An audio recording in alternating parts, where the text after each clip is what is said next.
Hello everyone, welcome to CashcroftTV. My name is Kalen Ashcroft. Thank you very much for watching this video here on Guide to Legal History and Historians, where we will be covering all of the chapters of the Oxford Handbook of Legal History, edited by Marcus D. Dubber and Christopher Tomlins. Today we will be covering a history of violence, American constitutional history, and the criminal system by Gerald Leonard, and Doing Things with Legal History, Historical Analysis and the Criminal System by Alfred L. Brophy. I want to note in this video, if you're watching these in order, we have now progressed to Part 5, the last section of the Oxford Handbook of Legal History, titled Illustrations, Doing Things with Legal History. I must note, as I preface many of these videos, these must not be watched in order, so these two, to sum up the two chapters, in general cover criminal law and property law, so if those either are of areas of interest to you, this is the place. But if you're watching these orders in order, congratulations also for making it here to the final section. So, without further ado, we're going to go through the two chapters, and each chapter before we'll discuss each chapter, I'll have a brief biography of both respective authors, and in the end, in the style of Plutarch's parallel lives, he would do a biography of an ancient Greek hero, generally speaking, or a statesman, and an ancient Roman statesman as well, and he would create comparisons of groups, pairs of two, to sort of deduce a couple more takeaways about the two individuals. So in that spirit, and in the spirit of my previous series, I will do a comparison of Gerald Leonard and Alfred L. Brophy at the end as well. So without further ado, I hope you enjoy. So, with regards to the chapter by Gerald Leonard, it is in Part 5, the final section of the Oxford Handbook of Legal History, titled Illustrations, Doing Things with Legal History. This section tends to cover specific topics of law. This is Chapter 47 of the Oxford Handbook of Legal History, titled A History of Violence, American Constitutional History, and the Criminal System. And the author is Gerald Leonard. As per the brief biography I have prepared for him, he is a professor of law and the Law Alumni Scholar at Boston University School of Law, and he has been a faculty member since 1997, 1 year after I was born, so at least in terms of my lifespan, a significant time in academia, pretty much as long as I've lived. He's also been the Law Alumni Scholar since 2007. He's also been the Associate Dean for Economic Affairs from 2006 to 2009. He received his Bachelor of Arts from Oberlin College. He received his PhD in History from the University of Michigan. And he also received his Juris Doctor, where he received a magna cum laude academic standing at the University of Michigan as well, one of the top 14 law schools in the United States, according to the U.S. News and World Report rankings, which actually a lot of schools this year being 2023, have pulled out, but nonetheless, University of Michigan has, as far as I know, always been in the T14, the top 14 in the United States. His areas of interest include constitutional law, criminal law and procedure, and legal history. Before joining Boston University, he clerked for the Honorable David Souter of the United States Supreme Court, and the Honorable J. Dixon Phillips, Jr. of the United States Court of Appeals, 4th Circuit, which is actually, as we'll see in the comparison, not going too much of a tangent, was also the same appellate court and the same circuit that Alfred L. Brophy clerked for. And this, for a little bit of background, the United States Court of Appeals 4th Circuit covers Maryland, Eastern, Middle, and Western districts of North Carolina, the District of South Carolina, Eastern and Western districts of Virginia, and the Northern and Southern districts of West Virginia. He's the author of 2 books, The Partisan Republic, Democracy, Exclusion, and the Fall of the Founders' Constitution, 1980s to 1930s, published by the Cambridge University Press in 2019, and produced with Saul Cornell. As well, his other book, The Invention of Party Politics, Federalism, Popular Sovereignty, and the Constitutional Development in Jacksonian Illinois, published by the University of North Carolina Press in 2002. Other writings have offered re-evaluations of the Dred Scott case, Thomas Jefferson's constitutional thought, Oliver Wendell Holmes's philosophies and constitutional and criminal law, and the history of American approaches to substantive criminal law, as manifested in this chapter as well. He's the co-editor of the pamphlet series, New Essays in the American Constitutional History, and the American Historical Association. He also writes about contemporary criminal law, challenging conventional views about mistake of law and about federal sentencing, as well as many other topics. So broadly speaking, much of a focus on criminal law, much of a focus on constitutional law, but many other areas as well as very contemporary issues as well. So without further ado, we will discuss his chapter, which is titled, once again, it's chapter 47 of the Oxford Handbook of Legal History, titled A History of Violence, American Constitutional History and the Criminal System. And there's a star at the start of this, noting that at the time of writing this, and at the time I'm producing this as well, he's a professor of law at Boston University School of Law, and the author, that being Gerald Leonard, is very grateful to Penina Lahave for her careful reading of a draft of this chapter. So, shout out to that individual. So, starting with section 1, titled Law and Violence. So the author, Gerald Leonard, notes, nobody is in favor of police violence, a phrase redolent of constitutional abuse of power. Police, according to the author, are supposed to be agents of the law, acting only as law authorizes, never in service of unregulated power.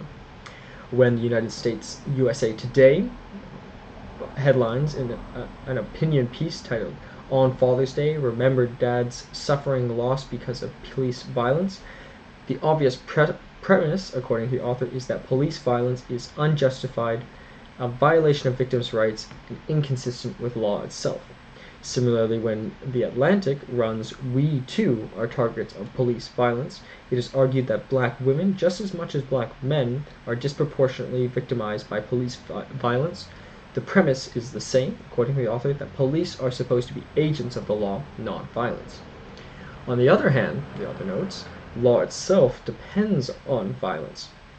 Few doubt the utility of the police force to be empowered to arrest and incarcerate dangerous criminals, which are forms of violence, and to wield violence in service of the law, at least where police are in possession of strong evidence the person has committed the crime.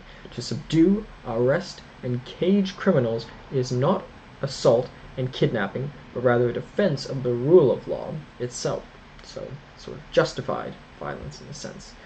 Observations suggest defenders of the rule of law prefer to obscure its violent nature, and it's not violence, supposedly, when police enforce the law. In a government of laws and not of men, according to Article 30 of the Massachusetts Constitution, law is to substitute peaceful, rational, and impartial rules of social living for the violent domination of some persons by others. So, and that must be noted, the Massachusetts Constitution predates the Constitution of the United States itself. And is this substitution a mirage? The author questions. Is this historically true that law tends to free society from violence and arbitrary domination, or does history demonstrate violence itself sustains law as an efficient form of domination?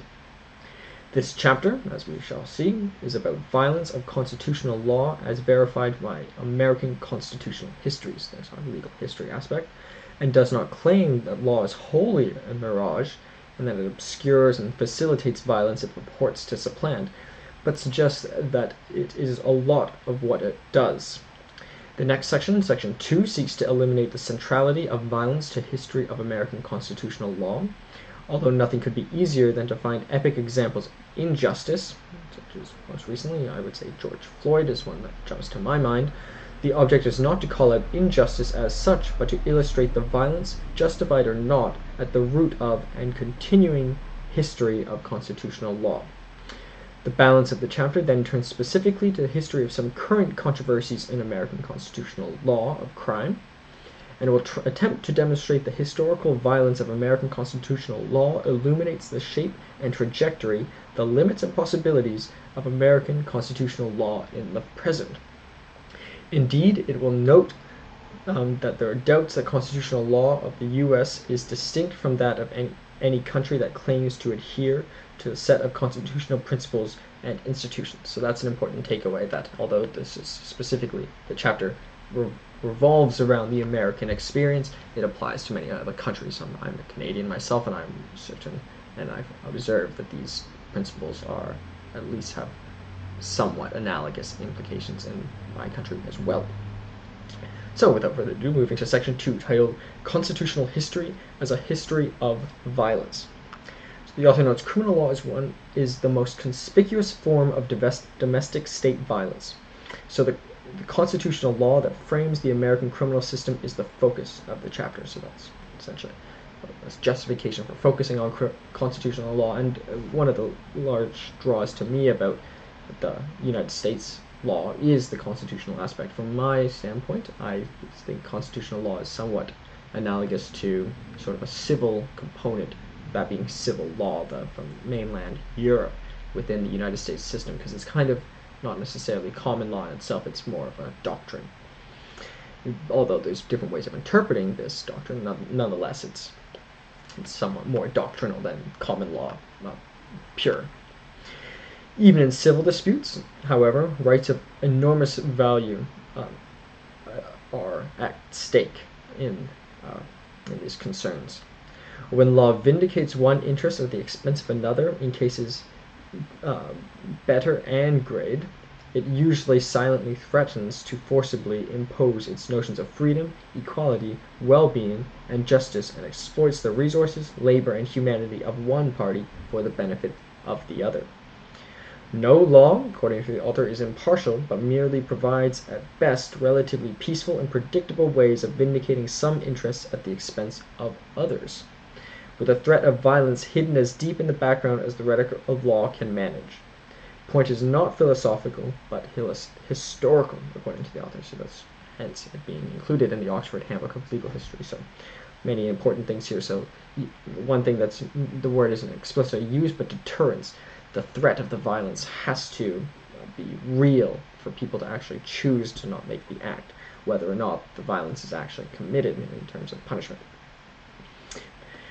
Every American, according to the author, every American constitution of the late 18th century was imposed by the violence of propertied white men directed at the disenfranchised majority of women, the enslaved, non-whites, the unpropertied, the dependent, and the young. So that's something to note, that all the constitutions within the United States, those being the state constitutions as well as the Constitution itself, were created by white men.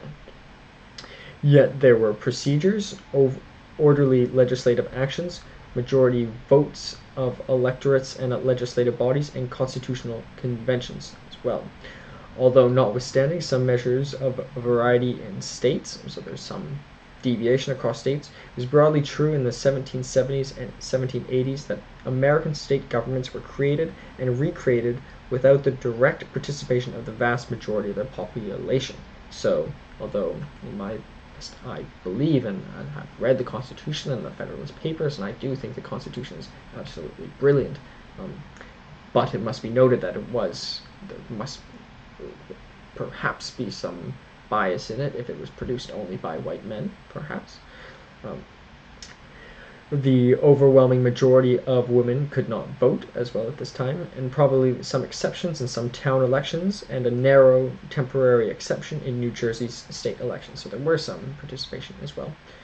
But the overwhelming majority of black Americans, mostly enslaved, could not vote. Same was also true for most indigenous peoples. White men, franchise was held remarkably broadly in some states, but those with meaningful property without meaningful property were widely disenfranchised. So this is something to note. Even within the white men without property were often disenfranchised too. So it's even even more select portion of the population. But it must be noted that does not inherently mean the Constitution is wrong. It could be, it doesn't. But it's just some important context to note, and this is the history behind it. Around 1790, only 60 to 70% of adult white males could vote. So that's interesting to note. They're assuming, let's say, which isn't true, that the white males are could not make up 50% of the country, because there's let's say women are 50%, but there's other non-white people, so it's got to be less than 50%. So let's say 40%. 60% of 40 is 24. So 24% of the total population was actually voting, which is quite a staggering statistic. And they were all rooted in violence as well. So although the voting process was democratic, non-violent, it fundamentally had some violence in the background. From unlimited, uncompensated labor of women to the direct forms of Black and Indigenous Americans. So this is even a form of violence too, to force women to stay at home and to not work is a form of violence. And then there's the more direct form with Black and Indigenous peoples, where there was direct slavery often, or abuses. And the same was true also with the property, which accounted for perhaps 30 to 40% of the white male population.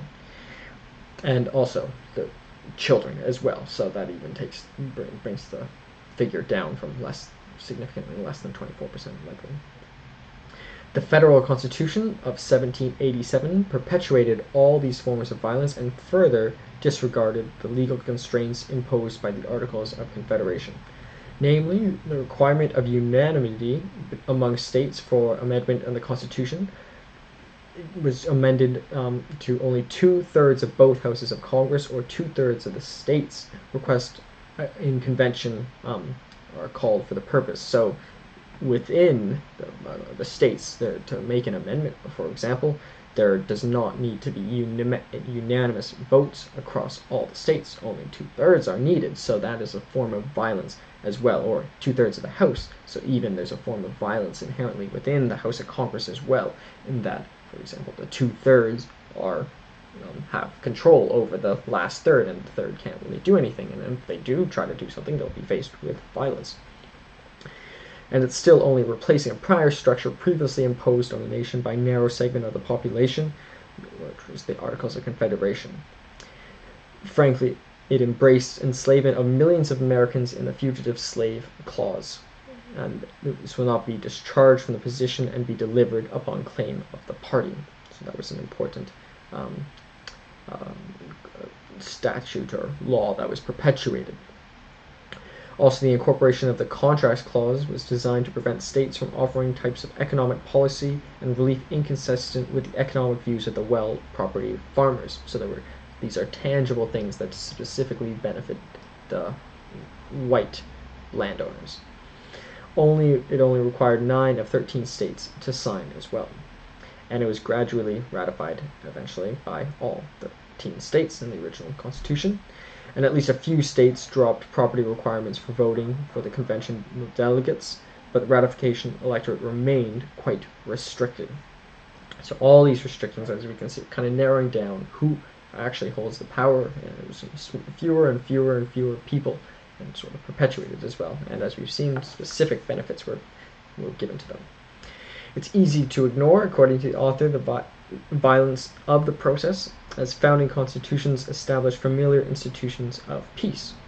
They created courts and legislatures marked by civilized, dignified rituals putatively dedicated to peace, justice, and even equality. The resort to violence enforcement was rare enough to be eluded because subordinated were rarely resorted to a violent resistance they knew to be futile.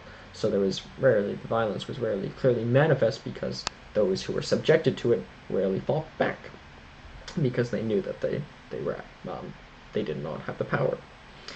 Occasionally, the economically marginalized rose up in the early years when the wake of the revolution could still be felt. For example, the Massachusetts Debtors' Uprising in 1786, known as Shays' Rebellion, and the Anti-Tax Whiskey Rebellion, the early 1970s, that was put down by a show of overwhelming federal force. So these are clear manifestations of, so when those with the disenfranchised, those without the power, did act up, there was overwhelming violence on the part of the federal government. Slave rebellions were widely feared, although in fact occurred very rarely on small scales, and were suppressed ruthlessly when they did ever occur. Peaceful resistance by disenfranchised was of little use, as to adopt the old adage, the state had monopolized the use of peace through the establishment of courts and legislatures. So that's interesting. They monopolized the use of peace, or perhaps monopolized the use of violence. And it was designed to substitute peace for violence by monopolizing public authority, and they acted in the name of freedom, equality, impartiality, and public good, but on the behalf of the propertied white males who manned them and founded the state in the first place, according to the author. Even appellate courts never operated as heroic defenders of equal rights, champions of universal liberty and equality against the partial interests of propertied white men. After all, they were constructed and manned by that very group. They depended par excellence on support of other key institutions which were controlled by definition by the politically powerful. So even if, for example, one specific department didn't necessarily have a bias, or maybe there was some women employed there, for example, in some certain state, for example, they would still be dependent on other organizations, and at least some of those organizations were probably might have had a little bit of a bias towards the property of white men. The history of the first decades under the Constitution revealed that the Supreme Court in particular learned quickly that its power depended on the majority of enfranchised legislatures, executive agencies, and political parties at both the state and federal level. So even the Supreme Court, which is supposed to be completely independent, realized it's dependent on these other bodies.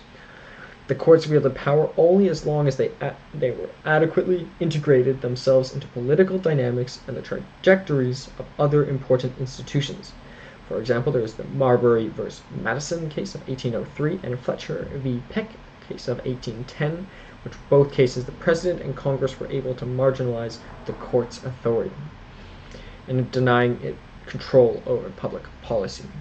So something important to note that is derived from the Federalist Papers is that the judicial body and the legislative body and the executive body are supposed to compete with each other, but it's not true that any is supposed to have absolute control.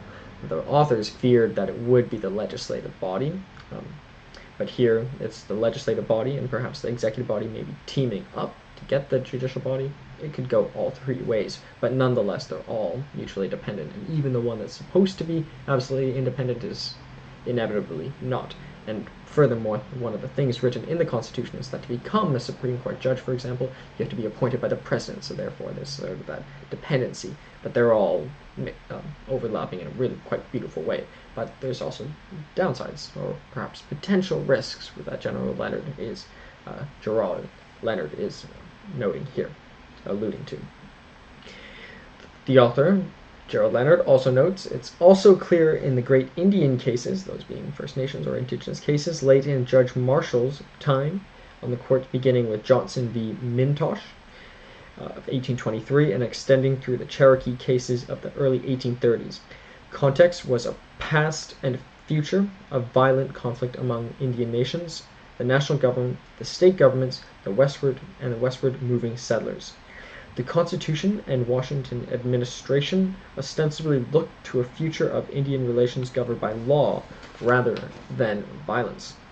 The Constitution gave the federal government exclusive authority over commerce with Indians, and administration advertised its determination to deal on the basis of fair dealings through negotiated treaties and land sales.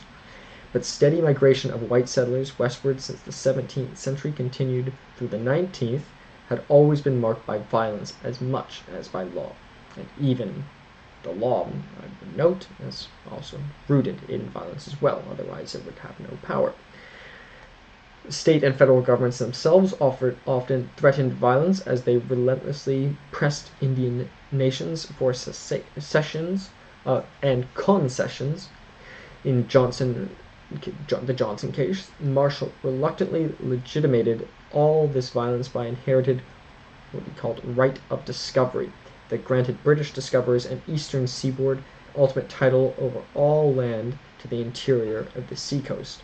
At the same time, it left Indians legally entitled to exclusive habitation of land until such time as they chose to sell that right to the British and then to the U.S. after the Revolution. So this violence is even rooted prior to the Revolution.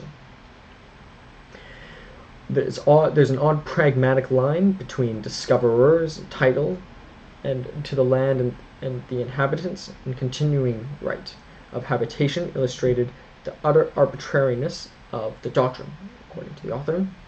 Still, Judge Marshall seized on it as a way of preserving some legal rooting. Britain's claim, according to Marshall, of all lands to the Pacific Ocean, because she had discovered the country washed by the Atlantic, might be deemed extravagant, according to Marshall. But violence, however, also according to Marshall, however extravagant the pretension, if the principle has been asserted in the first instance and afterwards sustained, if a country has been acquired and held under it, if the property of the great mass of the community originates in it, it becomes the law of the land and cannot be questioned. So it's sort of, I think, I could consider him a realist, which is sort of that, it's sort of a realist argument, in that whoever's the stronger, essentially, fundamentally becomes the right one, or is viewed as right. Marshall and the majority of the court attempted a modest vindication of Indian rights in the Cherokee cases, and they unceremoniously swept aside, however, in the Worcester versus Georgia case of 1832, where the court clashed with dominant public opinion. To this day, it gave what's called the Trail of Tears, which is an evocative and enduring label for the forced removal of Indians from their land. So there were some attempts to make it not as bad as it was, but I think it would be hard to argue that it wasn't very bad. There was a lot of horrendous things were done to the First Nations people, and I don't think that can be fully denied, or I don't think it can be denied, in my opinion. But nonetheless, it was rooted in violence, and perhaps, at least the realist argument is that perhaps the realist argument would be that whoever had more power maybe has more of a right, but that's not something I necessarily agree with. But in some cases, perhaps it is true. Maybe in, for example, the history of the Peloponnesian War by Thucydides. So, furthermore, there was the Dred Scott case of 1857, which similarly denied enslaved petitioners the claim to freedom despite having resided for a time in a free federal territory. So, a freed slave, or a prior slave, was living in a free territory, they would be could be returned, and black persons could not be citizens of the U.S. and Congress could not constitutionally prevent white Americans from holding black Americans as property in the Western territories. The court insisted it had no jurisdiction to hear Scott's claim to freedom, and therefore imprisonment, force, and arrest were all used, and violence as well. It's not only political, and that slavery was legal in virtually all American states at the founding, and remained so in half the states in 1857, and was legitimated by the Constitution itself until the Civil War. Law affected, so therefore law is affecting society, and also politics are affecting law. There's therefore forming somewhat of a racial caste system, according to the author. White citizens mostly waited until the eve of the Civil War before turning against Southern slavery. So that's something that I didn't necessarily know. I kind of thought it was kind of a linear growth until the Civil War, but it's according to the author, who was an expert in the area, white citizens mostly waited until the eve before turning against Southern slavery. So it's kind of maybe exponential in the way it formed, but it sort of grew really quick up near the Civil War, and it was sustained through systemic state and private violence. It wielded in the name of the law, as Scott demonstrated, and it was not necessarily an issue of violence in law, but rather the Constitution burdened from the start, and sometimes in its letter, and sometimes in its implications. So that's important to note. The author furthermore notes the Constitution and other sources of law are not simply protected some static reified class of the powerful, but also offer at times a tool to cause a gradual shift in power. So here's this, as he alluded to in the introduction. On the other hand, sometimes the Constitution can be used to sort of, as we'll see, cause a gradual shift in power. Namely, the possibility of reading the Constitution as a more democratic document than its authors had meant it to be allowed for universal suffrage. In all cases, however, meaningful change in structures of power proceeded initially and mostly from social change and political activism, including a willingness on the part of the aggrieved to physically confront and expose the violence of the state. So there has to be sort of this external component. Therefore, below, in the following sections, we will discuss an example of how the civil rights struggle of the 1860s found some notable victories in the constitutional litigation, but mostly after forcing change from the outside. The changing of the law gradually by overcoming overt violence is often done in the name of law, according to the author, but the author does not hope to simply reduce law to violence authorized by established structures of dominion, and no shortage elsewhere of plausible historical narratives of the heroic works of courts. So it wasn't all bad. There were good things done, both from the legal profession, from the courts, but also from activists from the outsides. But the author does want to insist that there was some sort of conservative judicial legitimization of violence in defense of the powerful is a major and indisputable function of the law, for better or for worse. So although the law has been used to move things forward, it cannot be not denied, according to the author, that there was some major or indisputable function of violence within the law, for better or for worse, he notes. So moving to section 3, titled Constitutional Rights and the Violence of the Criminal System. The author notes, Gerald Leonard notes, if American constitutional history suggests that law is always imbued with violence and pre-existing power relations, it may be unsurprising to learn that the law of crime, constitutional and otherwise, represents a durable example of law's violence, through means of such as jailers, judges, etc., to validate the arrest as not violence, even for driving on a revoked license. So driving on a revoked license, you can be subjected to violence, for example. And there also there's such thing as going to jail without a lawyer is a more manifest form of violence as well. Those not legally trained may feel a distinct sense of violence. Quotes Hobbes here. Thomas Hobbes, one of my favorite books of, I guess, political philosophy or even perhaps legal philosophy that I read. One of the earlier books in this area that I read. And this is a quote from Hobbes. No man can transfer or lay down his right to save himself from death, wounds, and imprisonment. The avoiding whereof is the only end of laying down any rights. And this is granted to be true by all men, in that they lead criminal to execution and prison with armed men, notwithstanding that such criminals have consented to the law by which they are condemned. So it might be seen that perhaps those who are less legally trained might also feel this violence more intensely as well, the author notes. Perhaps, according to the author, any society of any complexity cannot do without some version of violence. Perhaps rarer, milder, and better protected of most members of society to the extent it is carried out in the name and frame of law, it still remains violence, whether the law itself or of violence that demonstrates the absence of law.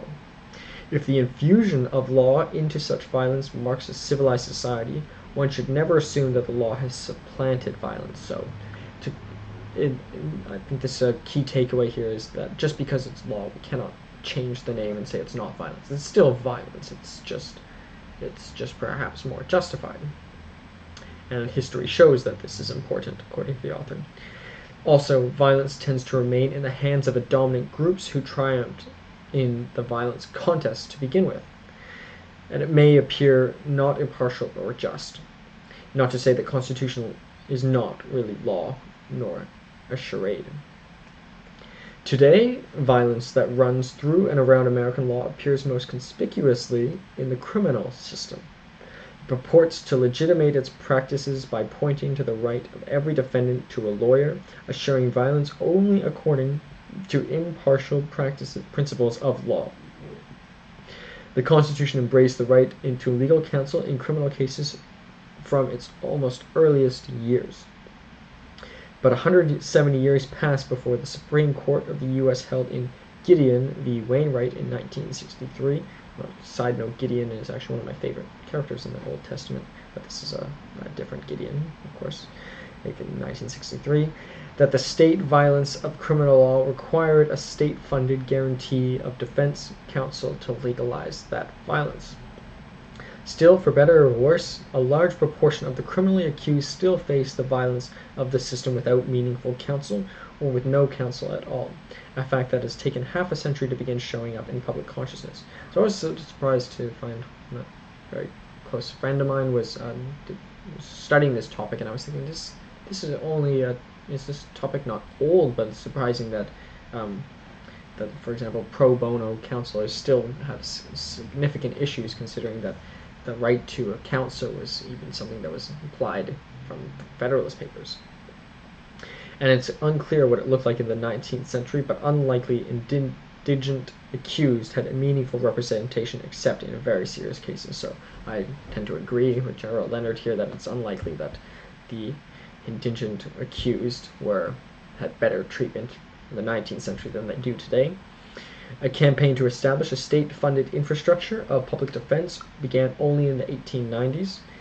Clara Foltz, a pioneering female arbitrarily excluded from prestigious law practice in 1893, showed worse than useless defense which most criminal defendants were saddled. It's called meet 'em and plead 'em defenders, with no fear that appellate courts would hold them to any standard. So these not necessarily the best lawyers, they would just do their pro bono, take too many cases at a time, and not really be subject to any scrutiny later on by appellate courts. And therefore advocated for the obligation to pay for competent criminal defense attorney for every accused. This gradually gained adherence, and state-funded public defense organizations were established in Los Angeles in 1913, and with time in numerous other cities and states. So these do exist, but I still believe that more work must be done in this area. Along with the emergence of a handful of public defender offices came a handful of state cases that pioneered the idea of ineffective assistance of counsel could be grounds for reversal of criminal conviction. Climaxing Supreme Court case Powell versus Alabama, 1932, showed grotesque injustice and racism as 9 young black men and boys were convicted capitally for rapes of 2 young white women that probably never happened on account. So the takeaway here is they likely did not have access to counsel that could probably defend them, so 9 young black men were killed. So that's the most clear form of violence, and if they actually were innocent, that is a clear manifest form of violence. But nonetheless, I think maybe they were guilty, but at least they should have had a better access to justice. It took extreme abuse of the state's monopoly on violence to induce the obvious that no layperson could be expected to defend her or himself against a criminal charge without a competent lawyer. So this seems very obvious to us now, but it's still not actually obviously apparent, and it obviously, I think, clear that it was probably worse in the 18th century and previously. The right to be heard would be, in many cases, of little avail if it did not comprehend the right to be heard by counsel.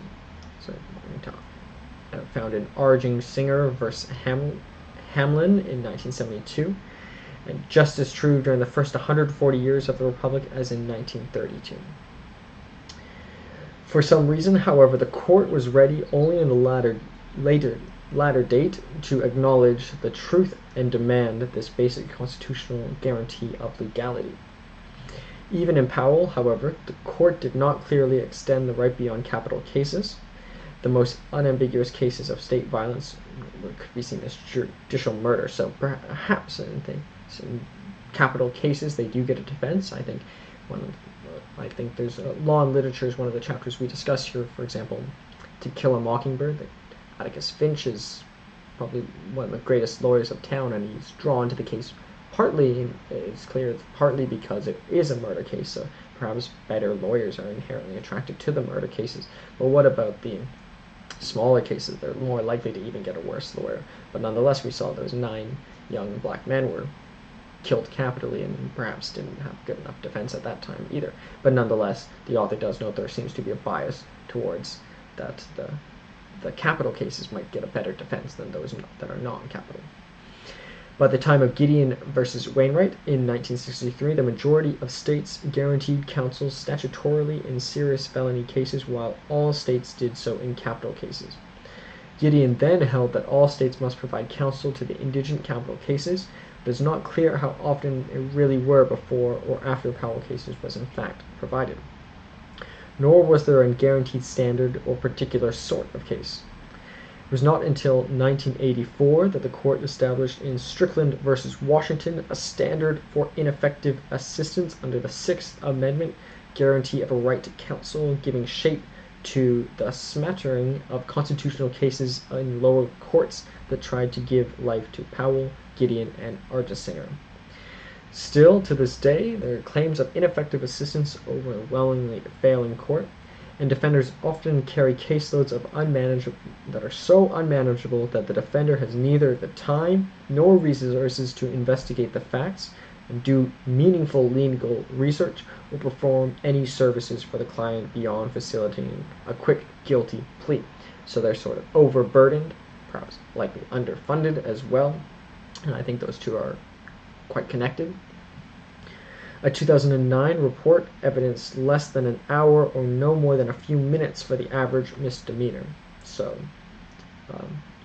as most lawyers bill by at least minimum 15-minute brackets. I've seen a minimum as 9-minute segments, but sometimes the report said they're literally looking at these cases for minutes at a time, like even not even worth billing at that point. Also, there's flat fees to handle cases for a full year. So if they get a flat fee, there's no real incentive to work necessarily super hard. There's also a strong incentive to maximize cost saving rather than committed defense. And therefore, so they want to hit more cases by therefore giving less time to each. The Chief Justice of South Carolina Supreme Court noted, "I have simply told my magistrates that we don't have the resources to adhere to Alabama v. Shelton in every situation. Such pressure is especially intense when prosecutor has requested and judge imposed unaffordable bail, leaving the cause incarcerated indefinitely." So often if the bail is too high, they're incarcerated and perhaps they were innocent to begin with. And the court was not just violent but arbitrary in its violence as well, according to the author. There's also, as we alluded to, police violence as well. In the 1960s and 1970s, police could criminalize anyone portrayed as living on the margins of societies if they were given the title rogue, common drunkard, or habitual loafer. Only in the 1972 Papachristou decision found this unconstitutional. In the 1960s, many protests seeking federal judicial relief from vagrancy prosecutions employed by the Southern law enforcement to enforce local racial discipline. The Supreme Court, however, repeatedly found case-specific excuses for granting relief to protesters while declining to address the constitutionality of the statutes themselves or their use generally against civil rights activists to defend racial segregation and subordination. In Terry v. Ohio, case of 1968, it affirmed the authority of police to detain anyone on the street and pat them down for weapons if it could articulate reasonable suspicion. After the fact, Papachristou court never mentioned Terry, and the result is stop and frisk policies have persisted to this day, which as are clear, we see a lot of news articles on the manifest violence of stop and frisk, generally, as we've seen, more likely to minorities. Today, thanks to class action lawsuit and settlement in the Floyd versus the City of New York, the New York City Police stop and frisk far fewer New Yorkers than just a few years ago, according to the author. But all indications that they still use this authorized disproportionately against black and Hispanic men, despite the federal court's detailed findings of unjustified race-based street cops. So some of these class action lawsuits, specifically Floyd versus New York, have led to positive outcomes, but it's still not equal. to the conclusion, section 4, law is partial, then, according to the author, and it is violent. It represents such complete domination by certain interests and certain structures of power as to make its violence often unnecessary and indeed virtually invisible to those who generally benefit from its use against others. In the criminal context, one has to ask whether the Constitution has ensured the civilizing of the violent practice of criminal justice, or instead of the Constitution and law more generally. They have functioned mainly to legitimate and use of discretionary violence against whoever the police and prosecutors deem criminals. They will move to class action, or will go to, or will the Constitution take its meaning less from intermittently high-minded courts and more from the majority of the electorate? So, will the right to counsel amount to more or less in the future? Hopefully more. Unreasonable search and seizures, well, how will this play out? In reality, according to the author, poor will be incarcerated both before and after trial at much higher rates than the resourced, despite the same conduct. There's also the issue of too expensive bail, and what is the future of constitutional law in these areas, the author, Gerald Leonard, asks.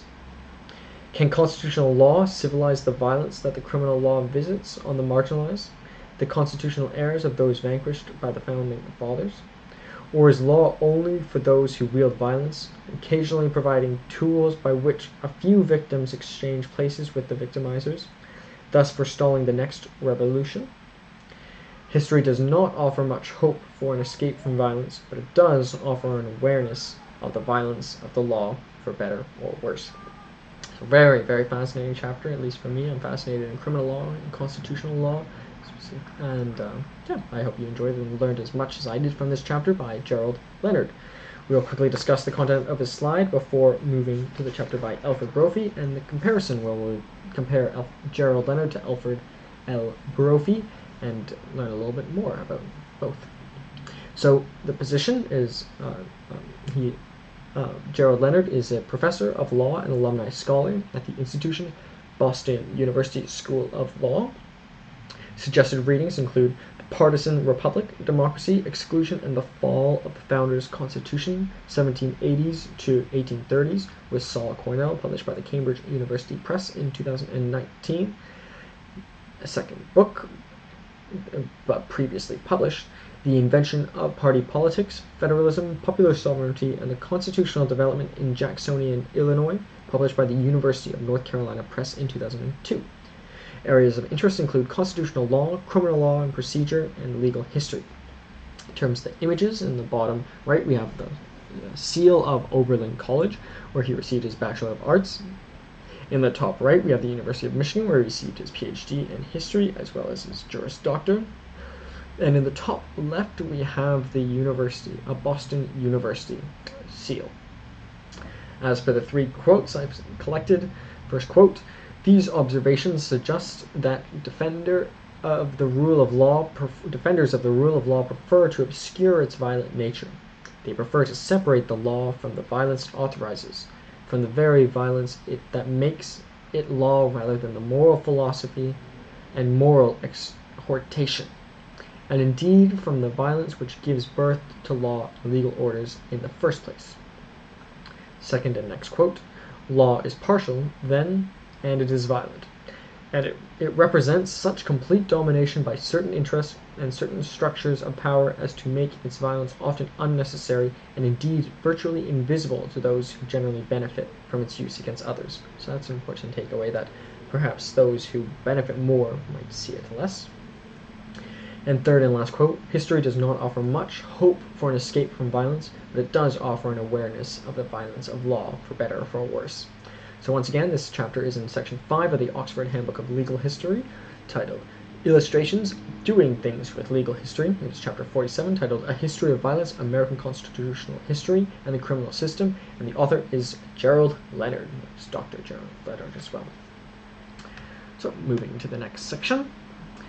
This section is also in part 5, of the Oxford Handbook of Legal History titled Illustrations Doing Things with Legal History, and it's chapter 48 titled Doing Things with Legal History, Doing Things with Legal History, Historical Analysis in Property Law. And it's by Alfred L. Brophy. So, a quick biography of Alfred L. Brophy. He is the Paul and Charlene Jones Chair in Law at the University of Alabama School of Law from 2017 to 2019. He taught at the University of North Carolina from 2008 to 2017, where he became the Judge John J. Parker Distinguished Professor of Law. However, he retired after, unfortunately, an intracranial hemorrhage stroke. However, as far as I know, he's still alive, so I hope he is well. He was born in Champaign, Illinois, and he graduated summa cum laude from the University of Pennsylvania, where I was fortunate to pursue a master's degree, where he received his Bachelor of Arts. He received his Juris Doctor from Columbia University School of Law. He was the editor of the Columbia Law Review, and he received his PhD from Harvard University, where he had a Woodrow Wilson Foundation Fellowship. He clerked for John Butzner of the United States Court of Appeals Fourth Circuit, which was the same circuit as Gerald Leonard clerked for, which covers, once again, Maryland, Eastern, Middle, and Western Districts of North Carolina, the District of South Carolina, Eastern and Western Districts of Virginia, and Northern and Southern Districts of West Virginia. He also practiced law at Skadden, Arps, Slate, Meaghan, and Flom in New York, which is a very large, I knew at one point it had the highest revenue in corporate law. I'm not sure if that's still true, but nonetheless, a very large corporate law firm. And in August 2017, in the wake of the Unite the Right rally in Charlottesville, Virginia, he argued that Confederate monuments should remain as removal facilities for getting, and at a certain point he supported renaming campus buildings and also the removal of some monuments, but generally is against the removal and renaming. Instead, he argues for counter movements and perhaps counter monuments as well. He has produced 9, perhaps even more, books. Most recently include Francis Daniel Pistorius Reader, Writing by Early American Polymath, where he was an associate editor, published by the University of Pennsylvania, Pennsylvania State University Press in 2019, as well another book, Slavery and the University, Histories and Legacies, where he was a co-editor, published by the University of Georgia Press in 2019, and his research include, among many other things, properties, trusts, estates, legal history, covering both legal history, particularly in slavery and in academia. So, starting with the introduction of his chapter, which is once again in section 5 of the Oxford Handbook of Legal History, titled Illustrations Doing Things with Legal History, and his chapter is chapter 48, Doing Things with Legal History, Historical Analysis in Property Law. There's a star here that notes at the time of writing this, and he was at the University of Alabama School of Law, which unfortunately he has now had to retire from. So, the author notes, property law is almost necessarily among the areas of law most concerned with history, hence having this important chapter in the Oxford Handbook of Legal History. For title to property turns on the history of who had title before the current claimants, and on what the current claimants did to acquire the title. It's not just a question of individual owners' claims, it also addresses larger questions such as what a nation has done to achieve sovereignty over property. On those big picture questions of sovereignty, contemporary jurisprudence is mostly concerned with history as an explanation of why the law is the way it is.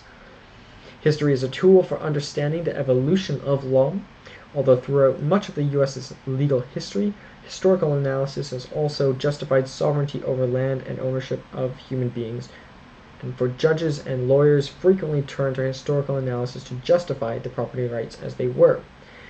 That is, while contemporary jurisprudence frequently uses history as a mode of critique, often history has been used to justify and support the distribution of property as it is. So this is, I guess, one of the major takeaways, if not the most major takeaway of the chapter, is that history can be used in twofold ways in respect to property, to justify the current distribution of property, but also to critique the current distribution. So it can be used in both ways. Which one more? We shall see. Or are they equal? We shall see.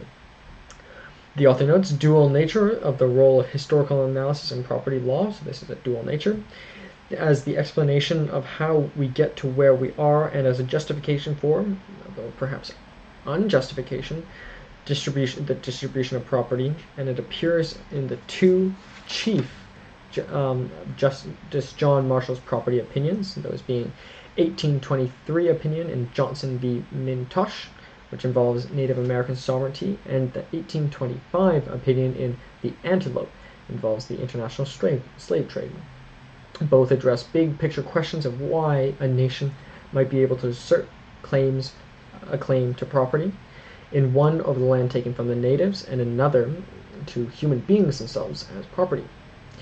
Opinions also address why a particular claimant has a right to property in a piece of land or a human, and in particular, in both cases, the answer turns to the court's recitation of history over centuries. So both of them use history in their own rights. How nations have agreed to a particular property regime and how rights have grown up around those agreements. The sense was born of economics and of history that rules long followed must continue to be followed. So this is, I suppose, an economic principle that a rule is better maintained than changed. I once heard from an individual, and I don't even know if this is true, that to turn a light bulb, maybe it depends on the time frame, but to turn a light on and off, it uses more energy than to just keep it on. Who knows, maybe that's not even true, but perhaps that is somewhat analogous to what is argued for here, that to change is not economical. And therefore there's a justification for looking at history, because history, if you know what the history is, you can maintain it. Property's history, furthermore, notes the author, Alfred L. Brophy, history tells us about who owns and controls land and humans. You can also turn to it to understand what has happened. Legal history is both a tool and a guide, and provides arguments about what should be done and a way of understanding what has been done. The reason in the historical analysis in property helps us do things with legal history is because history is used at various times in American legal history to justify the way property is already distributed. At other times, history is used to undermine the distribution of wealth, particularly in the early 20th century onwards. History of property rights has sometimes been used to show the inequality of the current distribution and justify another distribution, or at least suggest that a different distribution is desirable. Thus, history is a tool that yields different results depending on who is wielding it. So, if there's also a key takeaway from the textbook as a whole, is that all these chapters are tools. They're different ways of looking at it, but history itself is a tool, and even in this, analogous to a weapon, it can be used for good or evil. And which is good, which is evil? Who knows? It depends probably on the context. So moving to section 2. History's use in justifying property rights, Native Americans and slavery. So the author notes, in the 19th century, as judges began writing expansive opinions that surveyed broadly the justifications of their outcomes, they frequently turned to history to elaborate a particular property rule. And what does it tell us about sovereignty of individuals' titles to land? Cases like Johnson v. Mintosh, and a handful of related state cases useful in explaining how the 19th century Americans saw sovereignty over property. The issue at the center of this case, Johnson case, was the dispute between two groups of claimants, both groups of white people. By the time the case reached the U.S. Supreme Court, no Native Americans involved, but dealt with whether Native American tribe conveyed title to the land they inhabited. So this is an interesting point, that it was fundamentally concerned Native Americans conveying title over land, but the ultimate two claimants were both groups of white people, and namely whether their title had been extinguished by conquest. Native American tribes sold the property in what is now Indiana to white settlers before the American Revolution, and the successors to the purchase claimed they had superior title to those land to those who claimed they acquired the title from the later grant by the U.S. government. So if the natives had title, then they could have transferred it, but if they didn't to begin with, then those who bought it from them didn't have it. Justice Marshall therefore had a dispute between those who supported the rights of natives to control and sell their property and those who thought the natives had no such right and only the federal government did. Justice Marshall, framed the issue over native sovereignty over the land and looked to many factors to conclude that they did not. He looked to history to settle this question and found that the settled usages of European nations for generations regarding sovereignty over land was that those nations that first discovered the land had a right to perfect their rights to the property by either conquest of the natives or by purchasing from them. Thus, once conquered, the native tribes could not convey their land, and in this case, those claiming the pre-revolutionary grant from the natives had to lose. But Marshall also confirmed this result by looking at the Native Americans' agricultural practices. Where Europeans farmed, natives had less productive use of the land. They were largely hunters, so this was supposedly a lesser claim on the land.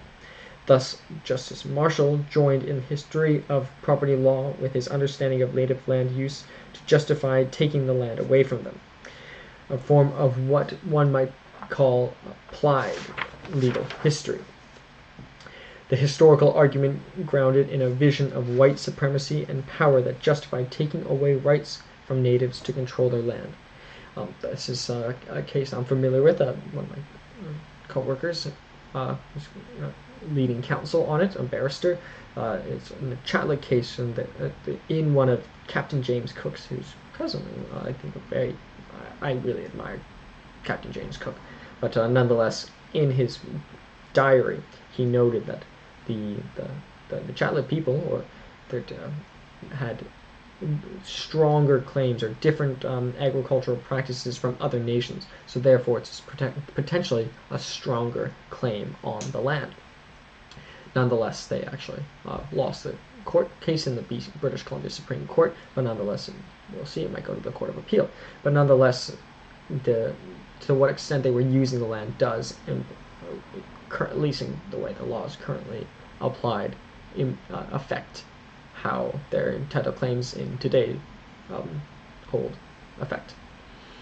Some state cases followed Johnson v. McIntosh in dealing with questions of Native American sovereignty. The cases did not always involve issues of property rights, but involved at least issues of sovereignty over land. Cases reveal sovereignty turned on long-term usage of land, on agricultural uses, and on expectations of the market. This is drawn on Blackstone's argument about the claims of countries to the land that they use. Blackstone, we have a full chapter on Blackstone too, which I hope you have watched or might consider watching. I'd be very grateful. Ideas about the origins of property rights, grounding in long-term practices, and the centrality to economic development appeared in cases involving humans as well. 2 years after Johnson, Justice Marshall, the same judge, decided another case using similar reason, and the Antelope case involved the international slave trade. Though the U.S. had outlawed the importation of slaves, in the case Marshall dealt with the rights of Spanish claimants to humans who had been taken off Spanish ship by people variously described as pirates and privateers and brought to the Florida coast where the Antelope was preparing to land and settle them. So could they claim their slaves back, essentially? If slaves had been owned by U.S. citizens, they would have been freed because they were not permitted U.S. citizens to engage in the international slave trade. But Spain had not yet outlawed the trade, so there was a question about the rights of the Spanish citizens to slaves taken from their ships. So a question of international law too, which I think is quite fascinating. As with Johnson, Marshall looked to the history of the law of slavery to understand the rule to apply, and the common usages of European nations for generations were the basis for the decision. All agreed that nothing would be outlawed by international law until all nations agreed. This, playing to the lowest common denominator, had been the practice of European nations for generations before. Again, history and long-established patterns of usage dictated the boundaries of property law. Therefore, Marshall criticized slavery in the opinion and stated it was inconsistent with the law of nature, a proposition other Southern jurists disputed in the coming decades. So he was forward-thinking, at least, and thinking it was morally wrong.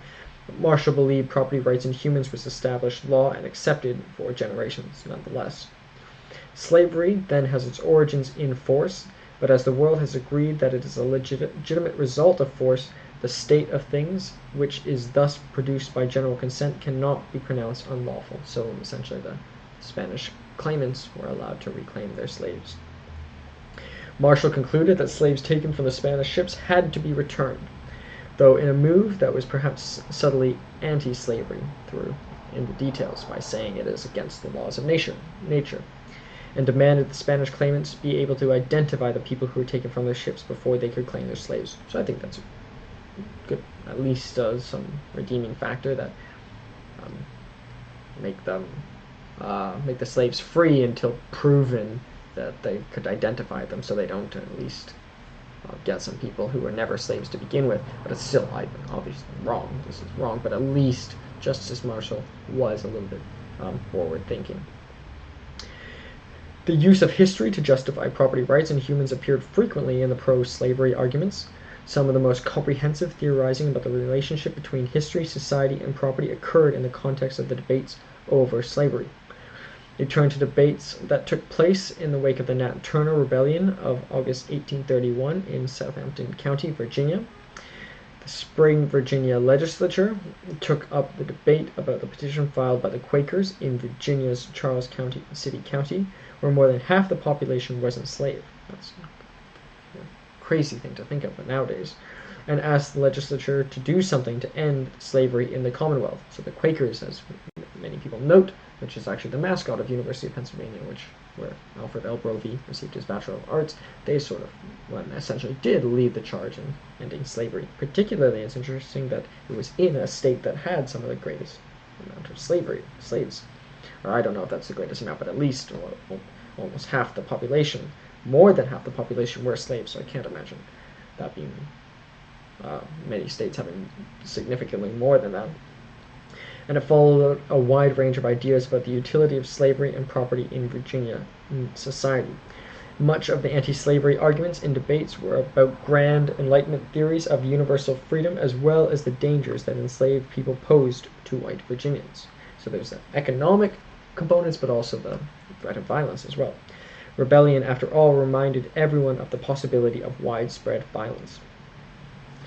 The pro-slavery side utilized a series of related arguments, including economic necessity of slave labor, the difficulty in removing freed people from the states. There was no sense enslaved people would be freed and allowed to remain in Virginia, and also what one member of the Virginia House of Delegates called the sacred rights of property. As delegates explained at the latter point, they articulated a detailed picture of how they saw property's role in the history and centrality of human society. So on both sides of the debate, they use the full spectrum of methods, from the abstract, such as the enlightened idea of equality, and the abstract on the other side, which is the sacred rights of property. But then also they both included the economic grounds. Like, for example, some people said the United States economy today would never be what it was or is if they didn't have the booming cotton trade because of slavery. But nonetheless, that's not a justification or a complete justification. I personally obviously think slavery is wrong, but nonetheless, I'm pointing out that they both used arguments from both sides, and I'm just presenting what they are. Some of them are. One of the most zealous defenders of property rights in Virginia debates was James Golson, and represented a county where 60% of the population was enslaved. It's amazing to think of. It's horrible, of course, but it's crazy to think that more 60% of the population was enslaved, and argued if slavery were terminated, the bands which bind society together would at once dissolve. He proved to be wrong. The relations of husband and wife, parent, child, master and apprentice, and even the present deliberations would be most strange and unusual. So he thought it would undermine all relationships. So if the slave no longer respected the slave owner or no longer was subordinate, then the child may no longer respect the parent. That did not prove to be true. For Golson, property owners' rights were indispensable to contribution of society, and believed property rights were a key foundation of society, and such rights more fundamental even than the Constitution. This sacred principle, according to Golson, of meum and tium, mine and yours, does not derive its sanctions from constitutional charters.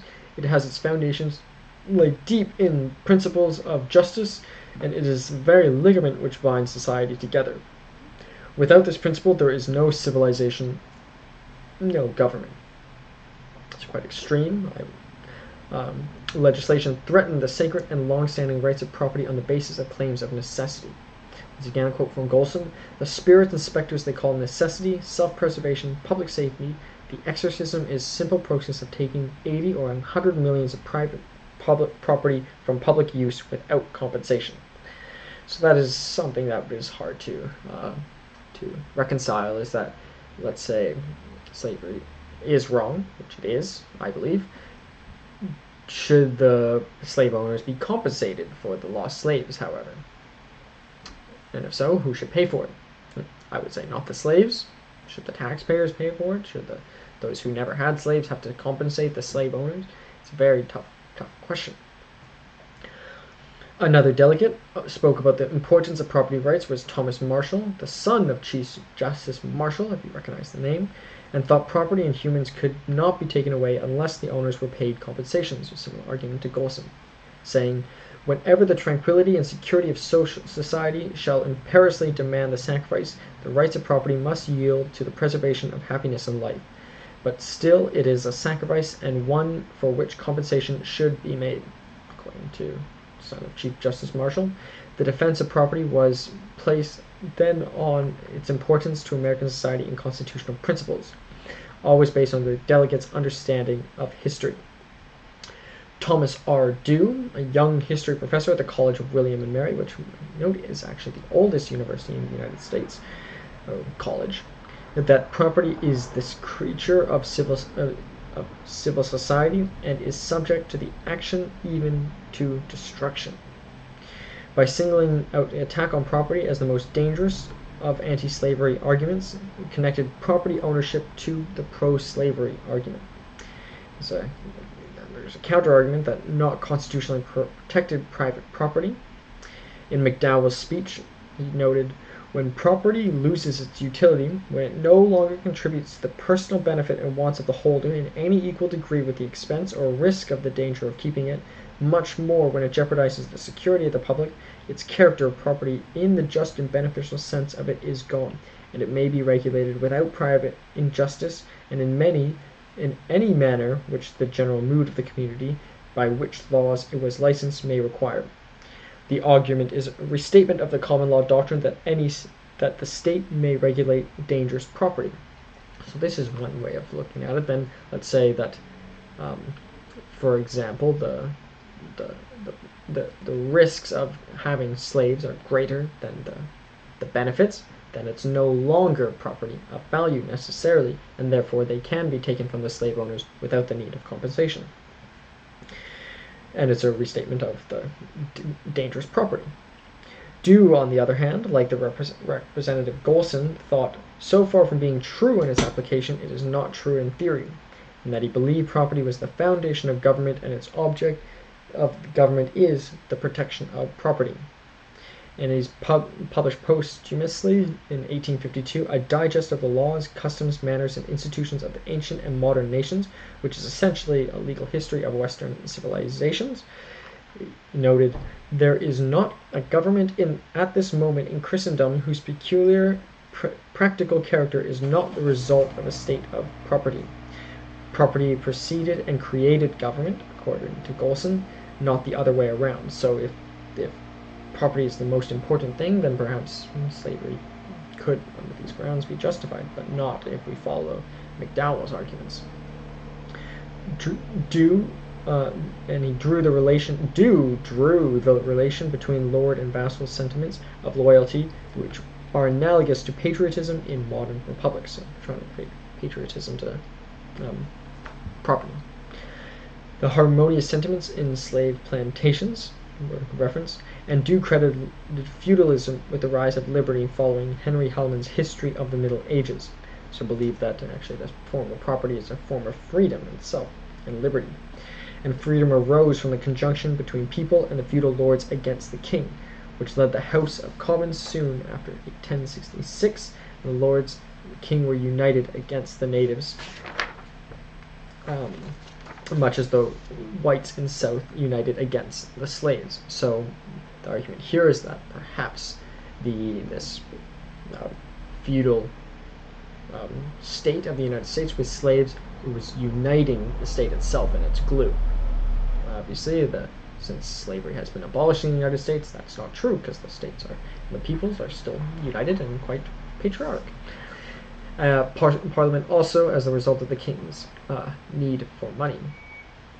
Some of the best laws of England, even the Magna Carta, according to Dew, itself, were literally purchased with money. So there's also this financial component, and this solved the problem of Rome, how to balance the partitions on the plebeians, property, and numbers. So it all came down to money, or economics.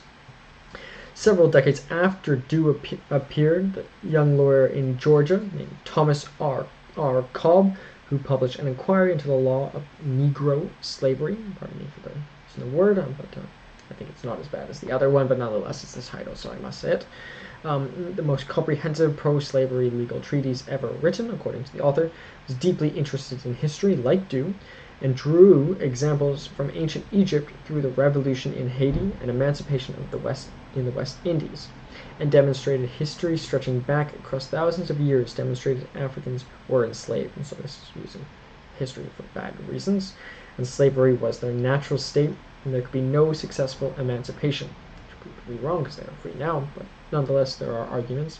Maybe it's a conspiracy or maybe it's not, but the huge amount of the portion of the population in the United States that are incarcerated that are black is that perhaps this is maybe a conspiracy theory, maybe not, but maybe in some ways the prison system is a perpetuation of slavery in the United States.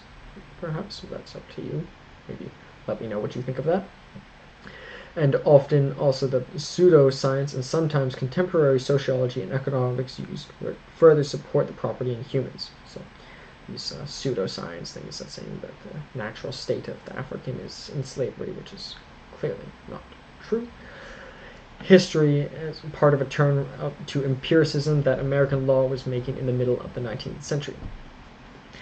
Empirical evidence is also harnessed by slavery's opponents, pointing to the harshness or show the torture and brutalization of property. The 1851 address in Concord, Massachusetts, Ralph Waldo Emerson turned to ancient authors in common law tradition to suggest that common law incorporated values of morality that limited rights of property in humans. The debate carried on until ultimately the American Civil War changed the balance of power of property rights and diminished by the emancipation of 4 million humans. So ultimately a success for the abolition of slavery, in my opinion. And if you do agree with slavery, I do think you're wrong, but nonetheless. Yeah. Moving to section 3, property's history in fictional literature. So we have a couple chapters on law in literature, so this is kind of a little bit almost nostalgic if you're following through all these in order or happen to have seen or listened to that lecture. The author notes, fictional literature in the pre-American Civil War era often entered the debate over the extent of property ownership and the exclusion of non-owners from property. Probably the best-known work along these lines was James Fenimore Cooper's novel The Pioneers, and it revolved around Judge Marmaduke Temple, who owned 60,000 acres of land, and recently enacted law prohibited hunting of deer out of season, and the protagonist, Leather Stocking, hunted only what necessary and took no more than what was needed, and was confronted by Temple and charged for hunting out of season. However, there's a side plot that he saved Judge Temple's daughter from a mountain lion, so kind of just evidence that he's a good person, but eventually he was convicted for hunting out of season and assaulting a magistrate who came to inspect his home for the carcass of a deer. Nonetheless, this is in literature showing the juxtaposition between the individual seeking to roam and use property and establish owners. So this is in 1823 already, well not already, but based on the success of the novel, it's a key issue, this discussion between the rights of the individual and the rights of the property owners. Another book, Nathaniel Hawthorne's The House of Seven Gables. It shows that property acquired after execution of individual accused of witchcraft during the Salem witch trials. Even Blackstone was aware that we often are hesitant to look too closely into the origins of property, noting, "We seem afraid to look back to the means by which it was acquired, something Americans came to both revere and fear." So something that must be noted, and I think part of what makes history fascinating is that if you do dig back deep, sometimes you find things that you didn't necessarily want to know, but nonetheless must know. Landscape art, so besides literature, landscape art of the pre-Civil War era, like literature, also reflected the ambivalence of Americans towards robust protection of property rights in all cases. Asher Duran's Progress, filled with steamboats, railroads, canals, towns, even telegraph wires, along with a small group of Native Americans in the lower left corner. I urge you to look at this beautiful painting. Looking out through the patch of trees in wonder and amazement, civilization once again shows the juxtaposition between the development of the colonizers and to those the natives. Thomas Cole's Notch in the White Mountains shows a horse rider going through a field with a cunt stump towards a house. The cleared field has less beauty, so this development is sort of, is it a good thing or is it a bad thing? According to this, one might, if you look at the painting for yourself, one might find that maybe it doesn't, the development doesn't look like a good thing. And development can have negative as well as positive aspects. There's also, this is one that I add to this list, John Gast's American Progress, which features Columbia, which is one of the symbols of woman, goddess, Columbia, which is a little bit more partial in that it's sort of something that shows the sort of the development of the West kind of taking over, essentially. It's also seen as the sort of symbol of manifest destiny as well, which also ties into this quite closely, and is some topic I'm very fascinated with, and I'm actually in discussions with writing something about this, which I endeavor to do. Ralph Waldo Emerson, as we previously referenced, also in his The Conservative Essay, wrote, "Yonder sun in heaven you would pluck down from shining on the universe and make him a property and privacy, if you could, and the moon and the North Star you would quickly have occasion for in your closed and bed chamber." So sort of this greed of property owners, according to Ralph Waldo Emerson. I think quite beautifully put, but not necessarily true in all cases. I don't think necessarily everyone seeks property. Moving to section 4, this is the second last section before the conclusion. It's titled Alternative Visions of Property and Community Rights. Much of what we think about property, according to the author, Alfred L. Brophy, in American history, and especially in the 19th century, is a vision of rugged individualism, in which each owner is responsible for their own property. They can police their property as they like, and if there are losses, those are borne by the individual property owner. And there is a lot to this vision. However, there is also traditions that have been drawn up to suggest that the government was more engaged in regulation and sometimes to support for those who lost. Some of these alternative visions of property appeared in the debate over slavery as well as in fictional literature and landscape art discussed previously, and also appeared in what was known as the anti-rent movement, which swept the Hudson River Valley from the late 1830s to the 1850s. And centered around disputes between tenants who owned annual payments, or services to landlords, annual payments or services to landlords, the most prominent being Stephen Van Rensselaer, which I believe there's a university called Rensselaer Institute of Technology, which one of my friends went to before law school. Tenants were in fact owners of property, but property was subject to covenants that required variously some obligations to landlords. So there's this sort of additional obligations.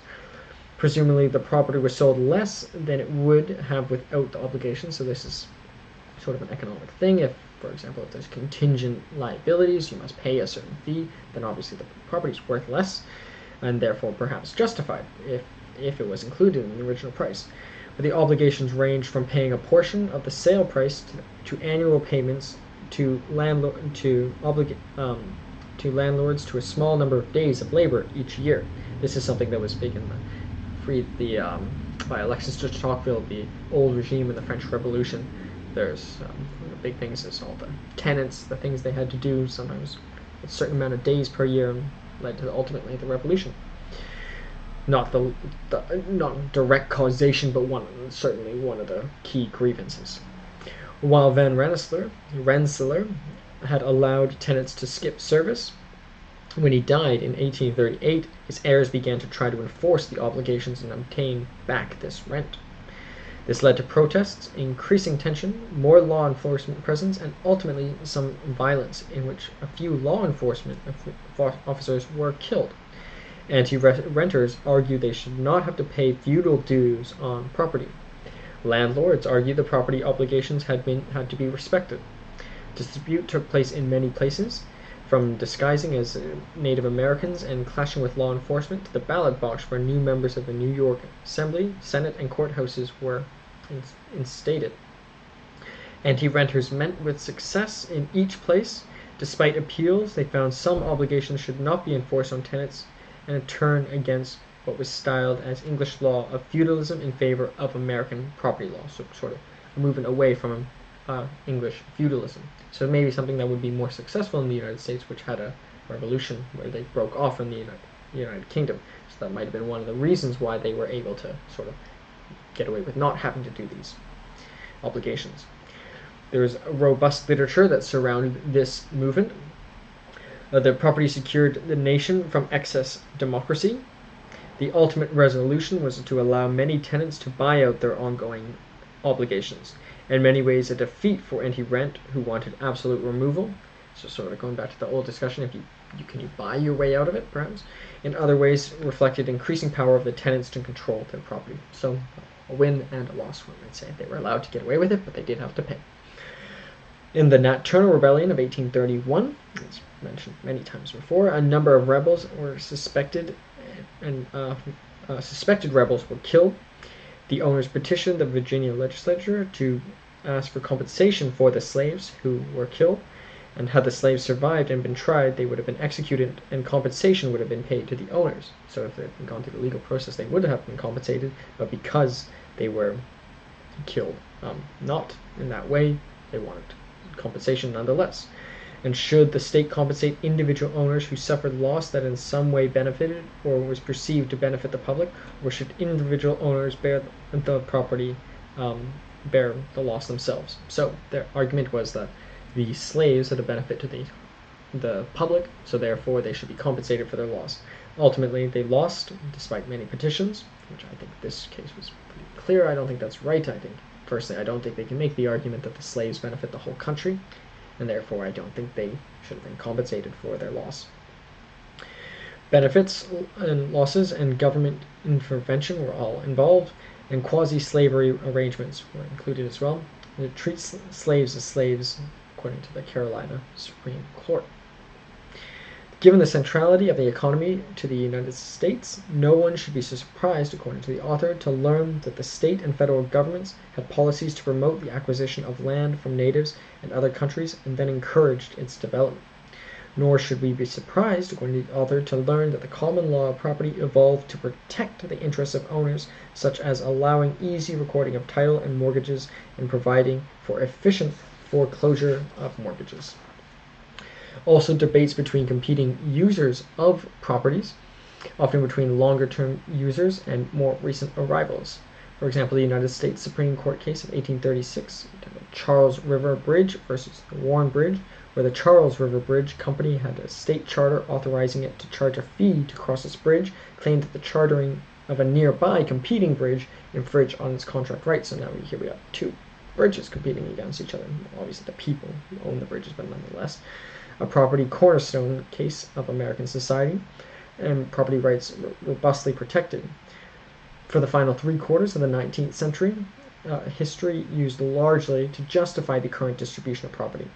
However, by the 20th century history, Oliver Wendell Holmes' era, property law used in some ways to indict and limit the scope of property rather than to promote it. The story of shifting value of historical analysis of law. So this is something, going back to the original question, has it been used to validate the current distribution or to change the distribution?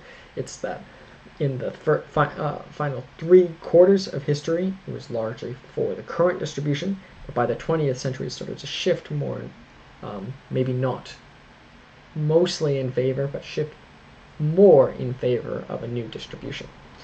Moving to section 5, which is a little bit shorter, so almost at the conclusion, titled Progressive Era and the Civil Rights Era Property Rights Thought.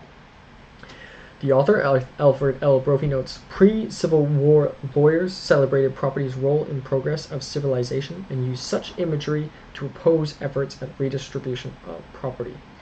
Part of the historical jurisprudence school that turned to history for guidance about what law was. By the late 19th century, the role of history changed. No longer was a prop to the present system it had been, and became a tool for critique. History might do more than say what was right, and also show the long-term irrationality as well. Oliver Wendell Holmes, one of the leading legal scholars in the United States history of all time, in his The Common Law, noted, history is a tool of reformers as well as those who justified the present. Also, the life of law had not been logic but experience, one of his most famous quotes. So history is not just not inherently logical, but rather experience. In 1921, noted, a page in history is worth a volume of logic. So sort of downplaying the importance of logic nonetheless. Oliver Wendell Holmes sort of leading the charge in this shift. Talk of human rights versus property rights was popularized by Theodore Roosevelt and carried on by Woodrow Wilson in the context of foreign relations. A series of decisions in the 1940s, rights of employers to exclude union organizations and religious dissenters was limited. The 1948 case, Shelley versus Kramer, Supreme Court limited the property rights of neighbors to enforce the restricted covenant to exclude African American homeowners. In important cases, the theme of human rights limiting the scope of property rights flowered during the civil rights movement.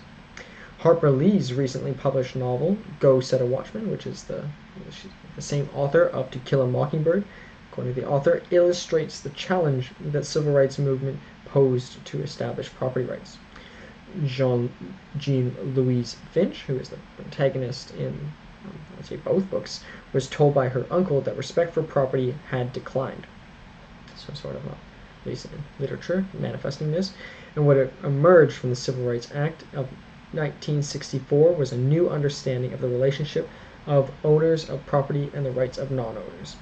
In the wake of the movement appeared in property jurisprudence common law fragments that helped to rebalance the right to regulate, force the transfer of rights to neighbors, and even to require landowners to allow others onto their property. Best known example of judicial recognition of changing the balance is the case from the New Jersey Supreme Court in 1971, State v.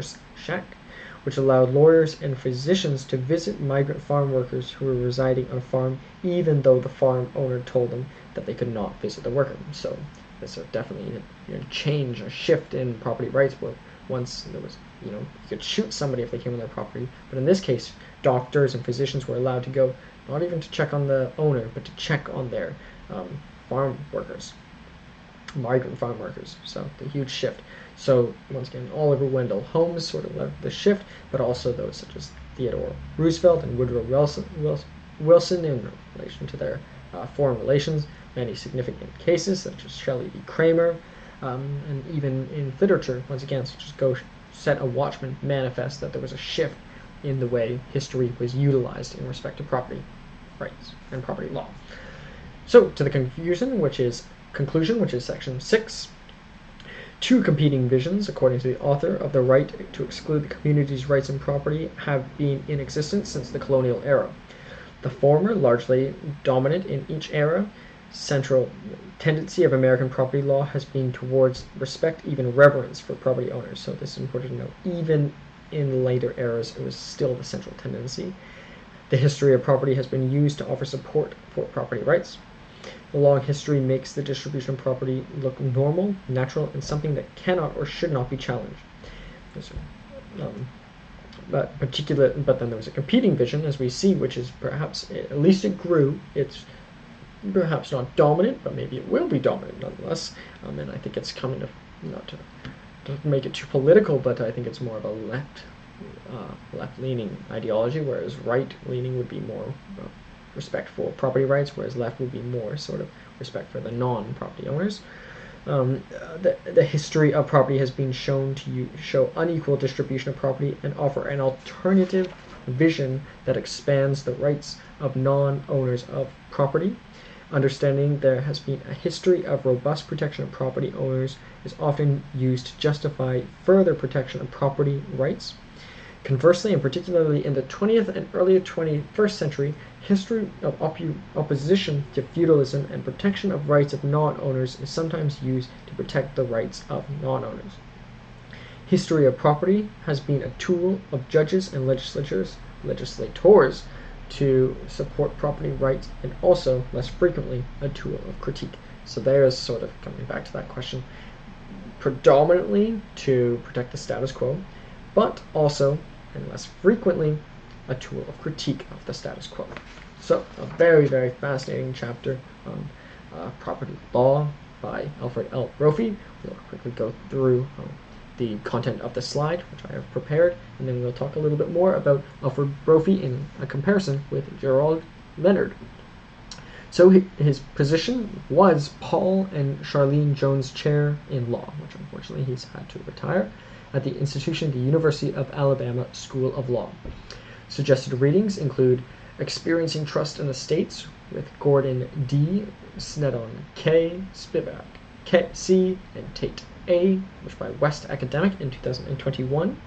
Next book, Slavery and the University, Histories and Legacies, where he's a co-editor with Harris L. and Campbell J., published by the University of Georgia Press in 2019.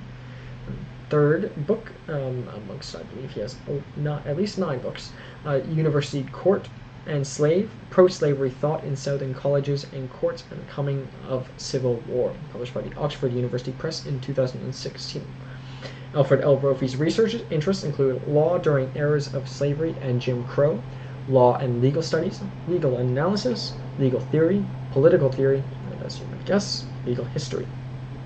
The logos we have here on the bottom right, the University of Pennsylvania, where he received his Bachelor of Arts. In the bottom left, we have the Columbia University, where he received his Juris Doctor. In the top right, we have Harvard University, where he received his PhD. And the top left, we have the University of Alabama, where he was the Paul and Charlene Jones Chair in Law. As per the 2 quotes I prepared here, or provided here, first quote, property law is almost necessarily among the areas of law most concerned with history, for title of property turns on the history of who had title before the current claimants and on what the current claimants did to acquire title. But this is not just a question of individual owners' claims. The legal history of property also addresses larger questions such as what a nation has done to achieve sovereignty over property. Second and last quote, the tendency of American property law has been towards respect, even reverence, for property owners. Conversely, and particularly in the late 20th century and early 21st centuries, the history of opposition to feudalism and protection of the rights of non-owners is sometimes used to protect the rights of non-owners. So very, very fascinating chapter. Once again, from the Oxford Handbook of Legal History, Section 5, Illustrations Doing Things with Legal History, Chapter 48 of the textbook, Doing Things with Legal History, Historical Analysis in Property Law. And once again, the author is Dr. Alfred L. Brophy. So in the spirit and style of Plutarch's Lives, we'll go through a comparison of Gerald Leonard and Alfred L. Brophy. A preface is saying I think they're both equivalent in my eyes, and I don't think one greater than the other, but I've never met them 2 in person, so maybe I might meet them both and perhaps like one more than the other. But this is just sort of to kind of get a feel of how these 2 scholars differ and how this might sort of maybe have implications on their work or their stances they take. So starting with Gerald Leonard, he received his Bachelor of Arts from Oberlin College, his PhD in History from the University of Michigan, his Juris Doctor with magna cum laude from the University of Michigan as well. Alfred Brophy received his Bachelor of Arts summa cum laude from the University of Pennsylvania, his Juris Doctor from Columbia University, and his PhD from Harvard. So some differences here. Firstly, none of the universities actually overlap. uh, Gerald Leonard, one key difference is that he did his PhD before going to law school. Alfred L. Brophy went to law school before he did his PhD. Gerald Leonard did his law school at the same university as he did his PhD, whereas Alfred L. Brophy did his PhD, undergrad, and law school all at different institutions. Although Alfred Brophy is not a professor anymore, they both full faculty professors were, so Gerald Leonard was a faculty member of Boston University School of Law since 1997, alumni law school scholar since 2007, an associate dean for academic affairs from 2006. Alfred L. Brophy was the Paul and Charlene Chair at the University of Alabama, so both have titled significant positions in their respective institutions, and both of them at the institutions they were professors at were not ones they studied at. They both clerked at the United States Court of Appeal, Fourth Circuit, whereas Gerald Leonard clerked for the Honorable David Souter of the United States Supreme Court as well. So the Gerald Leonard did an additional clerkship with the Justice Souter, the U.S. Supreme Court, and in his time at the United States Court of Appeals, Fourth Circuit, he clerked for Honorable J. Dixon Phillips, whereas Alfred L. Brophy clerked for John Butzner of the U.S. Court of Appeals, Fourth Circuit. So they clerked for different courts for the Fourth Circuit, and also Gerald Leonard did an additional clerkship after. Also, as noted, Gerald Leonard did practice in corporate law for a bit at Skadden Arps. They both clerked at the Fourth Circuit, which covers the same regions: District of Maryland, Eastern, Middle, Western Districts of North Carolina, District of South Carolina, Eastern and Western District of Virginia, and North and South Districts of West Virginia. So it's likely they both have frequented many similar places. It must be noted that they are both, at least not from, or at least didn't, sort of tended to spend most of their time in New England or the East or the South, but they both, as far as I've seen, spent most of their time in the United States. So very similar regions, although their institutions don't necessarily overlap. It also must be noted that Alfred L. Brophy did teach at the University of North Carolina School of Law, which is a region that was covered by both of their United States Court of Appeals Fourth Circuit. So, but Alfred L. Brophy did work as a professor or teach at two universities. In terms of publications, Gerald Leonard has 2 books thus far, as far as I can find, and Alfred L. Brophy has 9 books, maybe more as far as I can find. So he's produced more, but I might be wrong in my estimation, but I think Alfred L. Brophy is a little bit older. But I'm not certain because I cannot find their birth dates, but that would be my guess just based on the dates that I could find. So maybe Gerald Leonard by the time will eventually have more than 9 books. Who knows? But Alfred L. Brophy has had to retire, unfortunately, due to health issues, so maybe he could have done 50. Who knows? And it's not the number, of course, of books that matters, it's the quality. In terms of their interests, Gerald Leonard is fascinated in constitutional law, criminal law, and procedure, whereas Alfred L. Brophy is interested in law during the eras of slavery and Jim Crow, property law, and as well as contemporary movements. I'd say they're both interested in contemporary movement, but where they're certainly similar is they're both interested in legal history, and hence both being chosen to be included in the Oxford Handbook of Legal History, which just makes them more similar than they are different in my estimation. So I would say my numbers are correct, that Gerald Leonard has been involved with 3 universities significantly, whereas Alfred L. Brophy has been involved with 5 universities significantly, having taught at 2, whereas Gerald Leonard has taught at 1. But nonetheless, things might change, but I think it's good to be faithful to universities as well. Gerald Leonard clearly really liked University of Michigan to stay there for both his Juris Doctor and his PhD. Key thing to note, Gerald Leonard is still working. Alfred L. Brophy had to retire, unfortunately, due to an intracranial hemorrhage, so I hope he is well.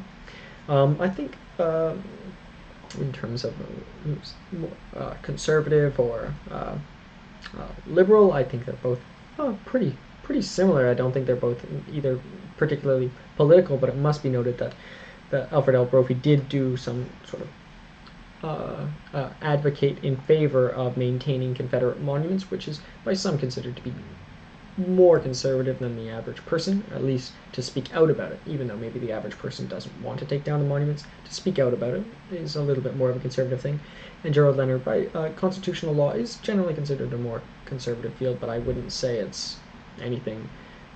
If based on the information I had, Alfred Brophy's speaking out about the Confederate monuments might make him a little bit more conservative than Gerald Leonard, but Gerald Leonard, who knows, he might do some similar things as well, and his areas of study are generally a little more conservative, and his institutions are a bit more conservative. But I don't like to have blanket terms like you are a liberal, you are a conservative. They're liberal and conservative in different areas, but nonetheless, I thought it would be important to mention.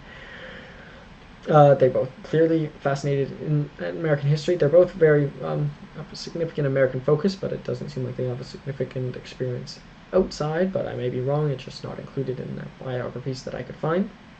And key difference, which I have already mentioned, that Gerald Leonard did his PhD before his Juris Doctor, whereas Alfred L. Brophy did his Juris Doctor before his PhD. But nonetheless, a lot of the scholars, legal scholars, have only have a Juris Doctor, and a lot of legal historical scholars only have a PhD. So these two are more similar, at least in their academic paths. In fact, they have all the same number of degrees, and both have a Juris Doctor and both have a PhD, which definitely makes these two people more similar than different.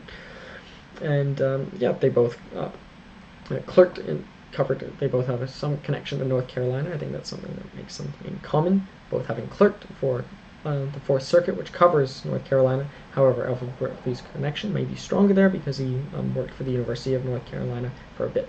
But I also don't know where these two are from. So maybe they're both from North Carolina, maybe neither of them are from North Carolina, but nonetheless, that was something that popped out to me as well. So, thank you very much to, firstly, Gerald Leonard and Alfred Brophy for producing these two very fascinating chapters on, particularly to sum it up in very few words, criminal law and property law in the context of legal history. And I thank also Marcus D. Dubber and Christopher Tomlins for producing this fantastic book on the Oxford Handbook of Legal History. And thank you so much to you for watching and or listening to this video on Guide to Legal History. And I hope you continue to support. Thank you so much.